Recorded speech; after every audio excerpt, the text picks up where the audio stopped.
जितना आपका स्ट्रांग होगा, जितना आप उस पर मजबूती से टिके रहोगे, आप दृढ़ता से टिके रहोगे, अपना मेहनत करते रहोगे, अपना काम करते रहोगे, अपनी जो आपका काम है वो ईमान। मित्र नमस्कार। तो बड़ी फैसला लेना है, बड़े काम करना है और आपको टिके रहना है अपने कामों पर। तो एक छोटा सा जो गुण है, एक छोटा सा जो काम है, उसको आपको अपने जीवन में पूरी तरह से, पूरी शिद्दत से लागू करना होगा। वह जानना होगा कि आपके वह कौन से गुण है जिसके कारण से आप हमेशा असफल हो जाते हो।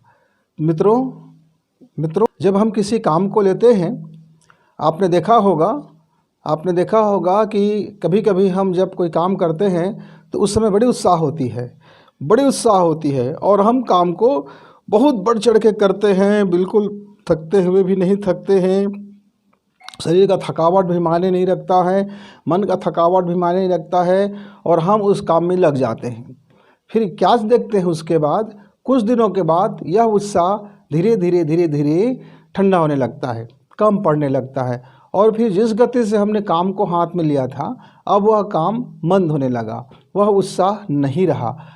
अब उस उत्साह का कारण क्या था कि आपने काम को हाथ में लिया, आपको उस समय आशातीत सफलता नहीं मिली होगी, आप चाहते थे वो लाभ नहीं मिला होगा, आप जो चाहते थे परिणाम नहीं मिला होगा, आप जो चाहते थे कि हथेली में सरसों उग जाए तो हथेली में सरसों नहीं उगा होगा, आप जो चाहते थे कि हथेली में सरसों उग जाए।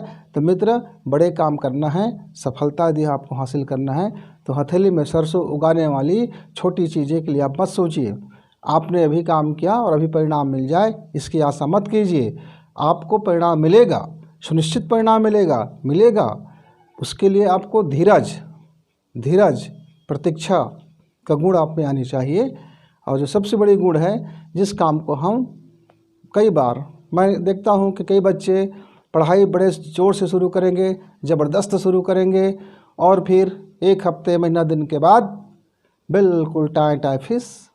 हम देखते भी हैं कोई शिक्षक शुरू में बहुत ज़बरदस्त पढ़ाते हैं, आज उन्होंने पढ़ाया, कल पढ़ाया, एक हफ्ते महीने भर में, उसके बाद देखते हैं तो वो फिर वही ढाक के तीन पात। ऐसे ही हम देखते हैं कि जब हम कोई व्यापार शुरू करते हैं तो शुरू में व्यापार के लिए तो बहुत मेहनत करते हैं, बहुत धन लगाते हैं और फिर कुछ दिनों के बाद हमारी जो व्यापार होती है वो मंद हो जाता है और हम बोलते हैं कि व्यापार नहीं चला।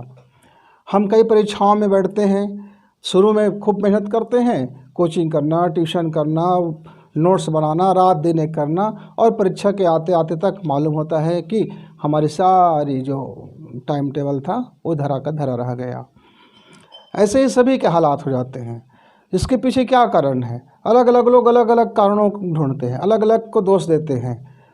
बहुत सारे उनके पास 1000 कारण गिना देते हैं, लेकिन एक कारण, जो एक मूल में कारण है, जो एक आपके अंदर में बैठा हुआ है, जिसके लिए आप सिर्फ उत्तरदायी हैं, जिसके लिए सिर्फ आप ही उत्तरदायी हैं, आप उसको ध्यान नहीं देते। वो क्या है मित्र? इच्छा शक्ति की कमी से कोई व्यक्ति पूरा काम नहीं कर सकता। यदि उसके काम में अधूरापन है तो सिर्फ एक ही कारण है कि उसमें इच्छा शक्ति की कमी है। इच्छा शक्ति को बढ़ाया कैसे जाए? इच्छा शक्ति को बढ़ाने के लिए हमें लगातार उस क्षेत्र में प्रोत्साहन करना होता है, लगातार अपनी आस्था को बनाए रखने के काम करने होते हैं, लगातार अपनी निष्ठा को कायम रखने की उस दिशा में काम करना होता है। अपनी आस्था, अपनी निष्ठा को बनाए रखने में और अपने उत्साह को बनाए रखने में ये हमारी इच्छा शक्ति ही महत्वपूर्ण भूमिका निभाती है। और इच्छा शक्ति जितना ज़्यादा मजबूत होगा, जितना आपका स्ट्रांग होगा, जितना आप उस पर मजबूती से टिके रहोगे, आप दृढ़ता से टिके रहोगे, अपना मेहनत करते रहोगे, अपना काम करते रहोगे, अपनी जो आपका काम है वो ईमानदारी से करते रहोगे, भरपूर श्रम करते रहोगे, पूरे उत्साह से भी करते रहोगे, तो सफलता हर दिशा में, कोई भी काम में, हर काम में आपको सफलता मिलने तय है, क्योंकि आपने अपनी इच्छा शक्ति को कमज़ोर नहीं होने दिया। हम देखते हैं 90% मामलों में ये हमारी इच्छा शक्ति ही है जो हमारे काम को आधा अधूरा कर देता है। हम आधे अधूरे में अपने काम को छोड़ देते हैं, आधा अधूरा और पूरी ज़िंदगी भर आधा अधूरा होने के कारण ज़िंदगी कष्टों से भर जाता है, ज़िंदगी में दुख भर जाता है और फेलियर होने का हमारे माथे पे एक पट्टी चिपक जाता है। हमारे बच्चे भी कहते हैं, आप तो फेलियर थे। आप नंबर 1 के बेवकूफ़ थे, आप अव्वल दर्जे के आलसी थे, आपसे छोटा सा भी काम नहीं हो सका, आप हमको सिखाने चले पड़े हो। कोई भी आदमी आपको फिर बोल देता है मित्र, उस समय आपके बुढ़ापे में बड़ी दुखदाई स्थिति हो जाता है, बड़ी कचोट आता है। इसलिए युवा मित्र, आप अभी से संभल जाइए, कल तुमको कोई यह ना कहे कि तुम फेलियर हो, तुम बेवकूफ़ हो, तुम मूर्ख थे, तुमने अपने काम को करना नहीं जानते थे, तुम आलसी थे, और तुम दुनिया को दोष मत दो, तुम में ही बड़ी कमी थी। तो एक कमी को दूर कर लीजिए, आपका उस दिशा में एक बड़ा काम होगा। अपनी इच्छा शक्ति को दृढ़ कीजिए। जब भी कोई काम शुरू करते हैं, जब भी कोई काम हाथ में लेते हैं, जब भी आप किसी काम के लिए आप अपना योजना बनाते हैं, तो पहले अपना इच्छा शक्ति को टटोलो। क्या आप में इतनी अदम्य साहस है कि अपनी इच्छा शक्ति दृढ़ रख सकते हो? यदि इच्छा शक्ति आपका मजबूत है तो आपका कोई भी काम अधूरा नहीं होगा, कोई भी काम अधूरा नहीं होगा। नमस्कार। इस वीडियो को लाइक करें, सब्सक्राइब करें, शेयर करें, बेल की घंटी दबाएं।